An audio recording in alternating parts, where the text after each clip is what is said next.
দেখেছি আমাদের নেতৃবৃন্দ কীভাবে ব্যবহার, কীভাবে আলাপ আলোচনা সাধারণ মানুষের সাথে করেছে।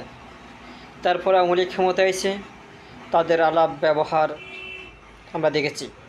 কিন্তু এখন আমার মনে হইল 2024-এ ফেসিবাস পতনের পরে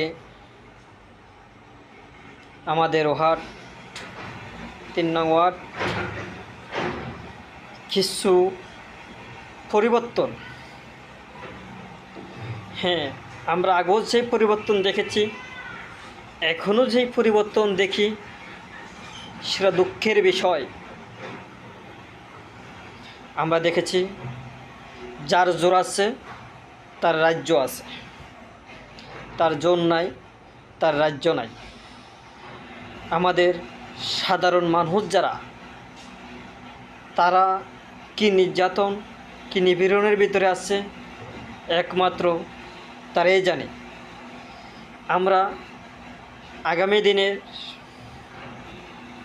যেই ইউনিয়ন নির্বাচন হবে, এখন ওয়ার্ডে মেম্বার প্রার্থী যারা হবে তাদের উপর আকর্ষণ করে বলতে চাই, আমরা মেম্বার ছিলেন, তো আমরা দেখেছি আমাদের আলাপ আলোচনা এবং মানুষের উপরে নির্যাতন, নিপীড়ন, এগুলো আমরা দেখেছি। কিন্তু এখন তোমাদের এই চরিত্র, সেই নির্বাচন, এই নির্যাতিত আমরা এখনও দেখেছি। জুলুম, নির্যাতন, এগুলো আমরা এখনও বলি নাই, বলবো না। আমরা চাই আগামী যে নির্বাচন হবে সেই নির্বাচন মাধ্যমে আমরা একটা সৎ প্রার্থী খোঁজে নিবে। ইনশাল্লাহ সেই প্রার্থীরা ওয়ার্ডের কল্যাণে কাজ করবে, মানুষের কল্যাণে কাজ করবে, সাধারণ মানুষের পাশে থাকবে।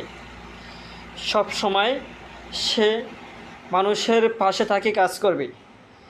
হ্যাঁ, যদি আমরা এরম একটি প্রার্থী বাছাই করি, ইনশাল্লাহ যদি উনি যেই কোনো দলেরই হোক আর যেই কোনো মতেরই হোক, আমরা নতুন একটি প্রার্থী দেখতে চাই। সেই প্রার্থী আওয়ামী লীগের আমলও নির্বাচিত ছিল না, বিএনপির আমলও নির্বাচিত ছিল না। যারা নির্বাচিত হয়েছেন তাদের আলাপ আলোচনা, ব্যবহার, এখন মানুষের উপর নির্যাতন, নিপীড়ন আমরা দেখেছি। ইনশাল্লাহ